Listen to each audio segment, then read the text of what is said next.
نے میرے دین کو بدل ڈالا، انہوں نے میری شریعت کو بدل ڈالا، انہوں نے بدعات و خرافات کے کام کیے ہیں، ان کو میری آنکھوں سے دور لے کے چلے جاؤ۔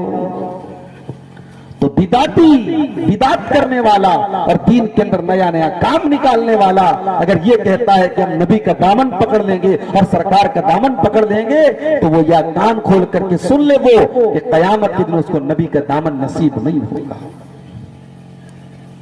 ایک بات اور بتاؤں،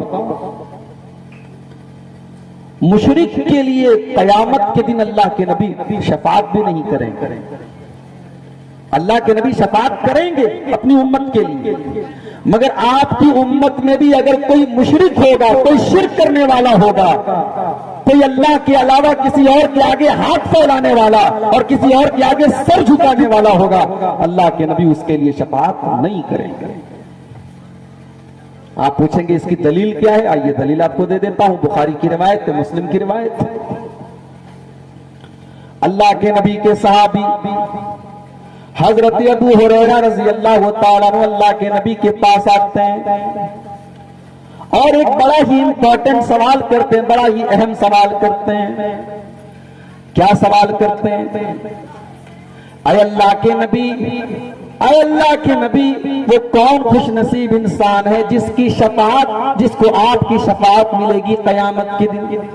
من اسعد الناس بشفاعتک یا رسول اللہ، اے اللہ کے رسول، کل قیامت کے دن وہ کون سا خوش نصیب انسان ہے جس کو آپ کی شفاعت نصیب ہوگی، جس کی آپ سفارش کریں گے، جس کو جہنم سے بچانے کی آپ اللہ سے ریکویسٹ کریں گے، جس کو جنت میں ڈالنے کی آپ اللہ سے گزارش کریں گے، وہ کون خوش نصیب ہوگا؟ اللہ کے نبی نے کیا فرمایا؟ میرے پیارے ساتھیوں، پورے ہندوستان میں رات بھر جلسہ کہیں نہیں ہوتا سوائے آپ کے سیمانچل کے، 2 گھنٹے کی تقریر پورے انڈیا میں کہیں نہیں ہوتی سوائے آپ کے شیرسابادی اور سوائے سیمانچل اور بنگال کے علاقوں میں۔ غور کیجیے، آپ کم سے کم 7 یا 8 سال سے تو میں تقریر کرنے آپ کے علاقے میں آ رہا ہوں، مجھ سے پہلے نہ جانے کس دور سے یہ جلسے چلے آ رہے ہیں، رات بھر تقریریں ہم سن رہے ہیں، لیکن سماج کے اوپر کوئی اثر نہیں پڑ رہا ہے۔ جو بے نمازی تھا وہ آج بھی بے نمازی ہے، جو غلط کام کرتا تھا وہ آج بھی غلط کام کر رہا ہے۔ وجہ کیا ہے؟ وجہ یہ ہے کہ ہم حدیثوں کو سنتے تو ہیں مگر ایک کان سے سن کر کے دوسرے کان سے اڑا دیتے ہیں۔ ہم جب اللہ کے رسول کی حدیثوں کو سنتے ہیں تو یہ سوچ کر کے نہیں سنتے کہ ہم اس کے اوپر عمل کریں گے، ہم اس کو اپنائیں گے۔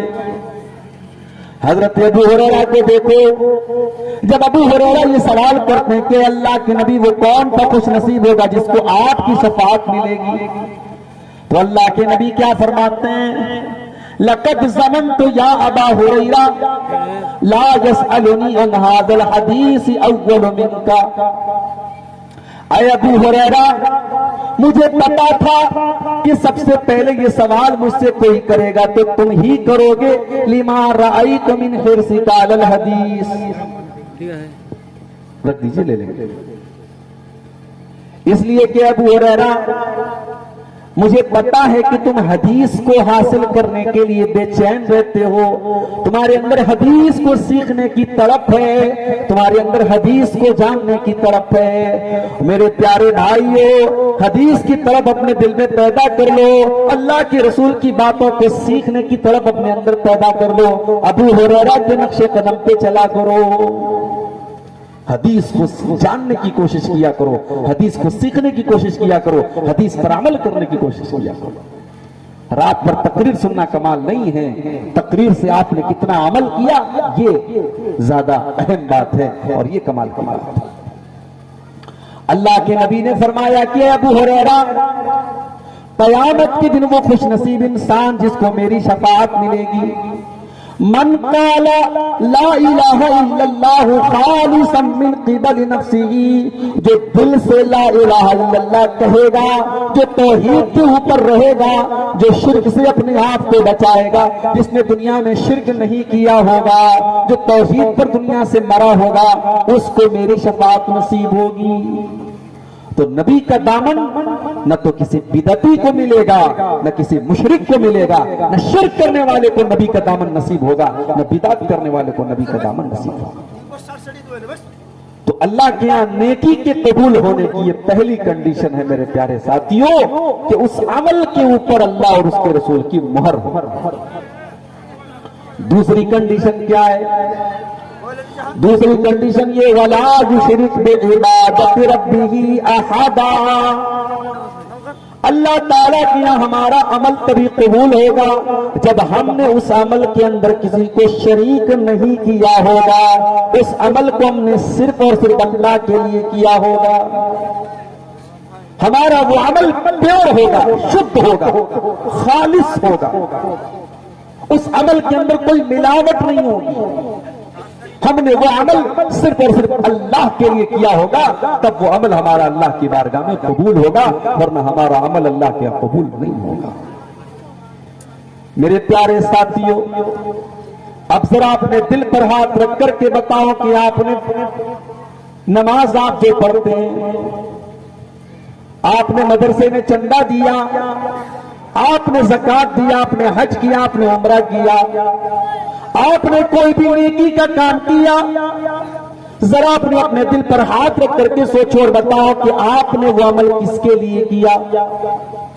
اگر آپ کے عمل کرنے کا مقصد یہ تھا کہ اللہ ہم سے راضی ہو جائے تو اللہ تو ثواب اس کا ضرور آپ کو دے گا، لیکن اگر آپ کے دل میں یہ آرزو تھی مدرسے میں 1 لاکھ روپیہ چندہ دے رہا ہوں تاکہ پورے گاؤں کے لوگوں کو پتا چل جائے کہ میں کتنا بڑا سخی ہوں، میں نے حاتم طائی کی قبر پہ لات مار کر کے 1 لاکھ روپیہ چندہ دے دیا۔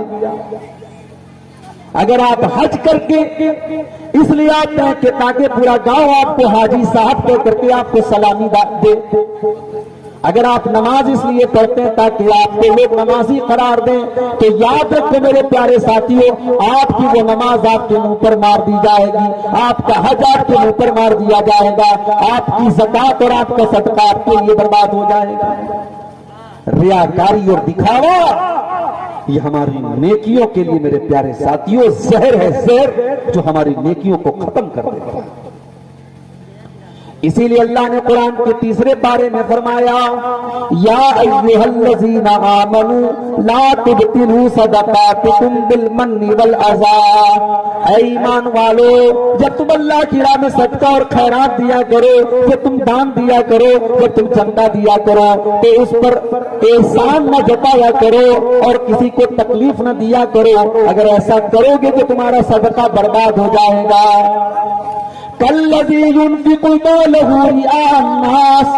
اے ایمان والو، تم ان کی طرح نہ ہو جانا جو صدقہ تو کرتے ہیں لیکن لوگوں کو دکھانے کے لیے کرتے ہیں، جو منافقوں کا طریقہ ہے، جو کافروں کا طریقہ ہے۔ اے مسلمانوں، تم وہ طریقہ مت اپنانا۔ ریاکاری اور دکھاوا یہ کافروں کا طریقہ ہے، یہ منافقوں کا طریقہ ہے۔ مومن نماز پڑھتا ہے تو یہ سوچ کر کے پڑھتا ہے کہ یہ میری زندگی کی آخری نماز ہے۔ جب مومن نماز پڑھتا ہے تو دل اس کا نماز کی طرف لگا رہتا ہے، دماغ اس کا نماز کی طرف لگا رہتا ہے۔ اور جب منافق نماز پڑھتا ہے تو قرآن کریم میں اللہ بیان کرتا ہے وَإِذَا قَامُوا إِلَى الصَّلَاةِ قَامُوا كُسَالَىٰ۔ جب یہ منافق لوگ نماز پڑھنے کے لیے آتے ہیں بڑی سستی کے ساتھ، بڑی کاہلی کے ساتھ آتے ہیں، يُرَاءُونَ النَّاسَ، یہ لوگوں کو دکھانے کا کام کرتے ہیں، یہ اللہ کے لیے نماز نہیں پڑھتے، یہ لوگوں کو دکھانے کے لیے نماز پڑھتے ہیں۔ وَلَا يَذْكُرُونَ اللَّهَ إِلَّا قَلِيلًا، اور یہ بہت کم اللہ کو یاد کرتے ہیں، یہ بہت تھوڑا سا اللہ کو یاد کرتے ہیں۔ ریاکاری کرنا یہ کافروں کی نشانی ہے، یہ منافقوں کی نشانی ہے۔ اور اب میں جو حدیث آپ کو سنانے جا رہا ہوں یہ وہ حدیث ہے جس کو بیان کرنے کے پہلے حضرت ابو ہریرہ رضی اللہ تعالیٰ عنہ بے ہوش ہو جاتے ہیں۔ حدیث کو بیان کرنے کے پہلے حضرت ابو ہریرہ بے ہوش ہو جاتے ہیں، ہوش میں آتے ہیں۔ لوگ سوال کرتے ہیں کہ ابو ہریرہ آپ ہم کو اللہ کے رسول کی کوئی حدیث سنانے جا رہے تھے؟ ابو ہریرہ کہتے کہ ہاں میں تم کو حدیث سنانے جا رہا ہوں، میں نے اللہ کے پیارے نبی کو یہ فرماتے ہوئے سنا ہے۔ اور اتنا کہنے کے بعد ابو ہریرہ دوبارہ بے ہوش ہو جاتے ہیں، تین بار بے ہوش ہوتے ہیں۔ پھر جب تیسری مرتبہ ہوش میں آتے ہیں تو کہتے ہیں کہ وہ لوگوں میں نے اللہ کے نبی سے کو یہ فرماتے ہوئے سنا ہے، ان اول الناس یقضى یوم القیامت ثلاثۃ، قیامت کے دن سب سے پہلے 3 لوگوں کا فیصلہ کیا جائے گا، سب سے پہلے 3 لوگوں کا فیصلہ کیا جائے گا۔ نمبر 1 رجل استشهد فی سبیل اللہ، پہلے نمبر پر وہ انسان ہوگا جو اللہ کی راہ میں شہید ہوا تھا، جو اللہ کی راہ میں جہاد کرتے ہوئے، جنگ کرتے ہوئے، لڑائی کرتے ہوئے اللہ کی راہ میں شہید ہو گیا تھا۔